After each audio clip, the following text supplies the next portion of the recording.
Amazon Caraïbes avec Francette Rosamond d'Interentreprise.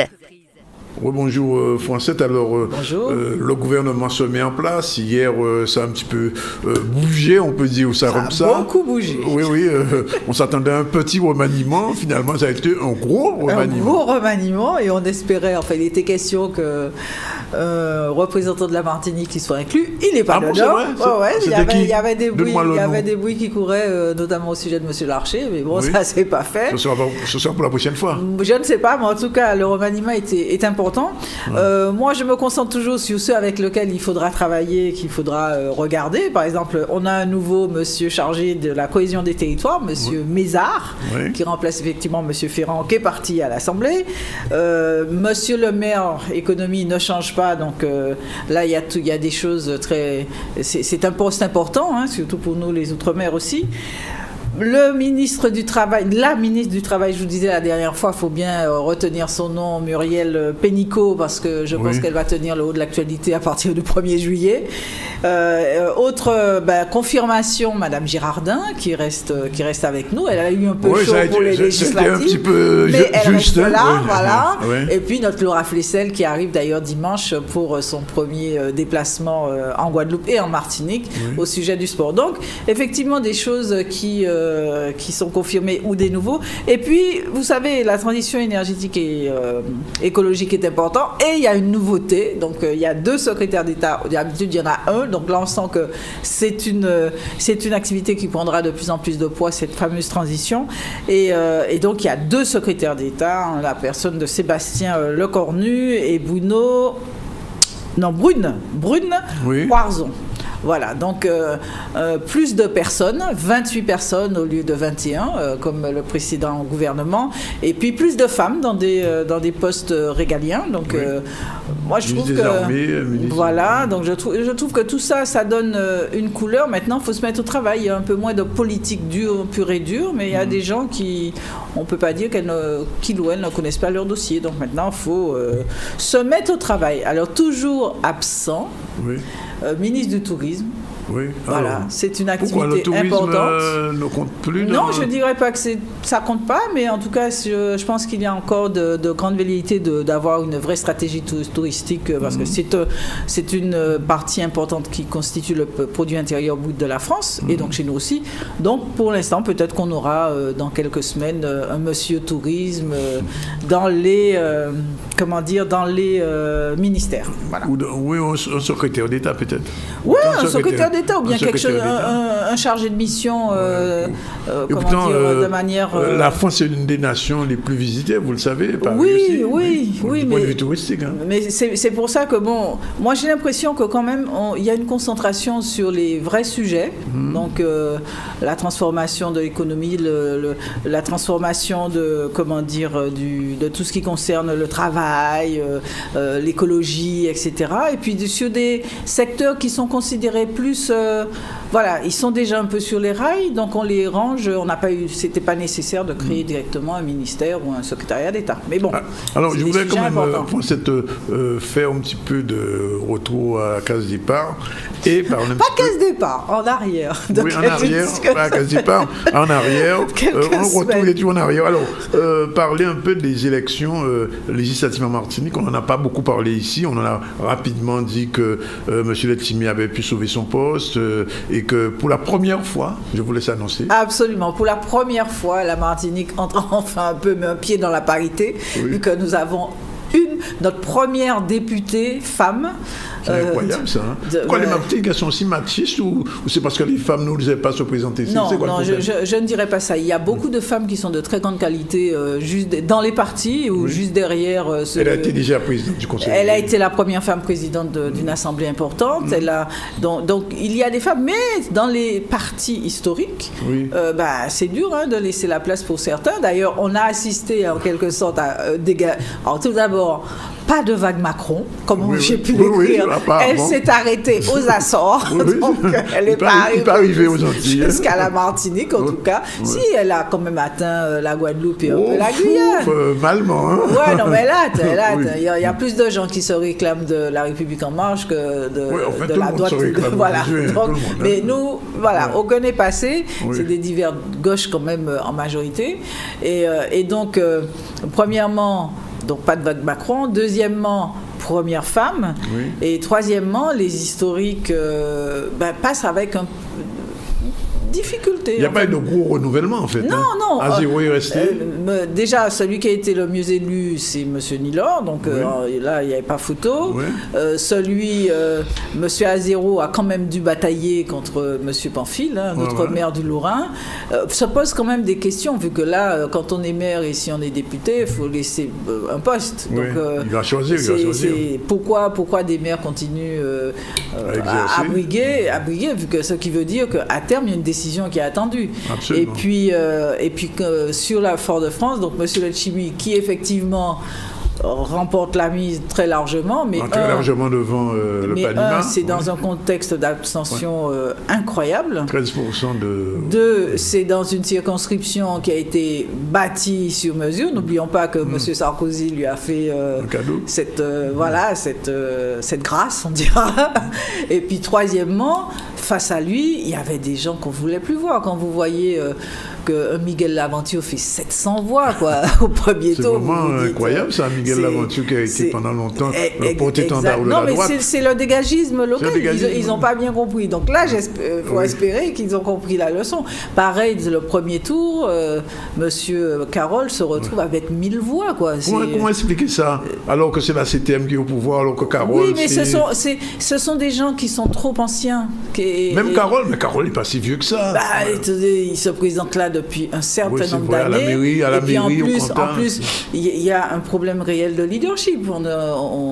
On l'a bien vu, s'il y a eu autant de candidats sur l'ensemble de la circonscription, c'est que parce que partout, comme j'ai eu l'occasion de le dire, le parc était bas. Il y avait des possibilités de remporter la mise. Donc maintenant, on a 4 nouveaux députés. Bon, dont 3 anciens. Donc on peut dire qu'ils connaissent un peu la maison. Donc voilà, il faut espérer que les pratiques évoluent. Et ça me permet de rebondir tout de suite sur un des sujets...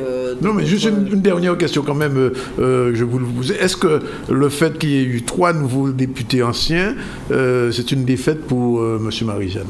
Comment expliquer, analyser ce fait? J'ai pas envie de rentrer dans ce genre de commentaires et puis qui coupe le cheveu en 25. Moi, je pense que là, en Martinique, nous sommes face à c'est des votes par défaut, quoi. On n'a pas de renouvellement encore véritable. Il y a des gens qui se positionnent, mais ils sont encore trop peu. Enfin, le leadership, les nouveaux, vu qu'on a vu, sur chacune des circonscriptions, il y a des gens, qui tentent d'y aller.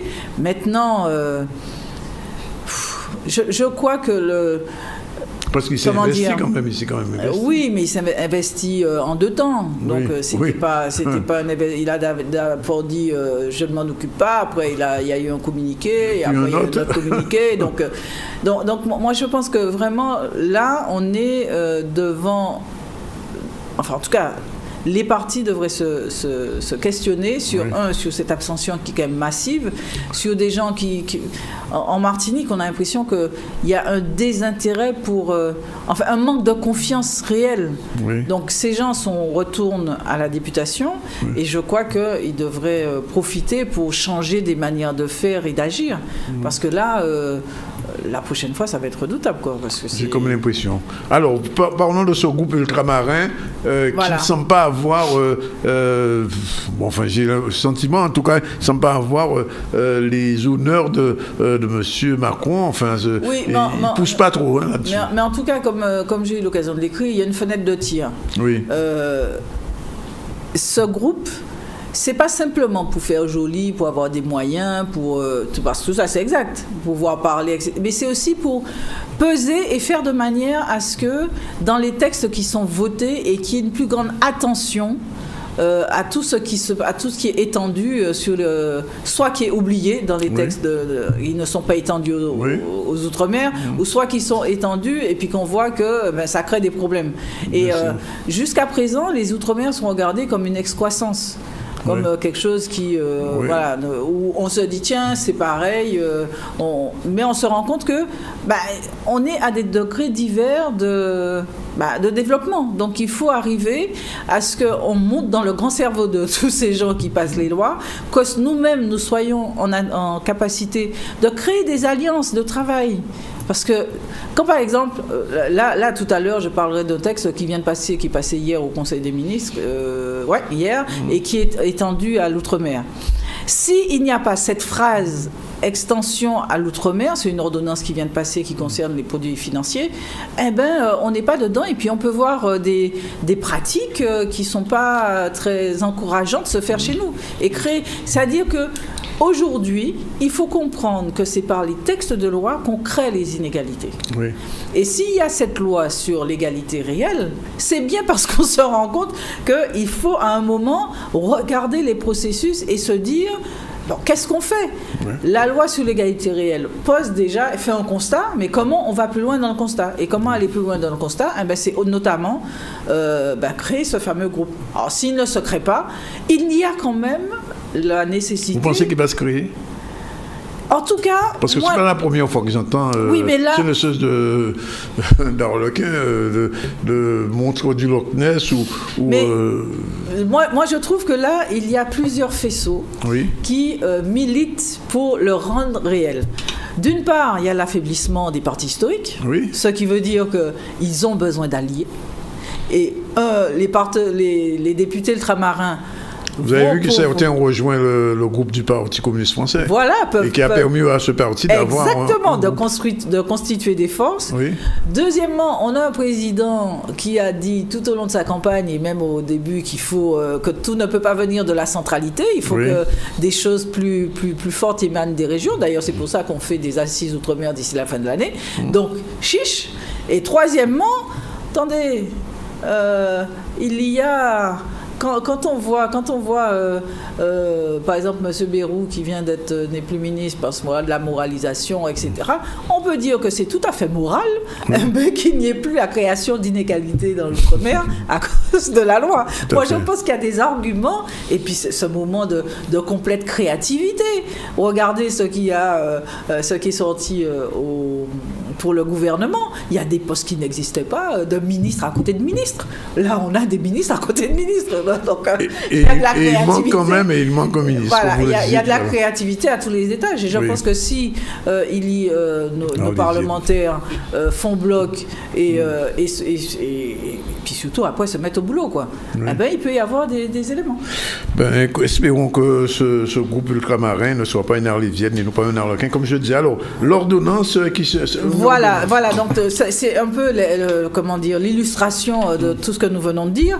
Hier est sorti une ordonnance qui confirme la séparation des sociétés de gestion financière de portefeuille client des sociétés d'investissement. Je ne sais pas si vous vous souvenez, la crise des subprimes, il y avait un petit mélange dans tout ça, et puis qu'est-ce qui a fait ? C'est les États qui ont dû financer les banques pour les aider à ce qu'elles ne se retrouvent pas, elles ne sombrent pas. Cette ordonnance vient confirmer qu'il y a bien une séparation donc de ces deux systèmes, et cette ordonnance est étendue outre-mer. Parce que ça veut dire que, en admettant qu'on aurait passé ça en ne mettant pas cette petite phrase étendue outre-mer, il y a des banques qui ont soit des filiales ou qui ne sont pas qui ont des sociétés différentes par rapport à ce qui se passe sur le continent. Et puis on aurait pu voir des mélanges des gens qui auraient mis en risque ce qui se passe dans nos sociétés, sur nos territoires, nos classes financières locales.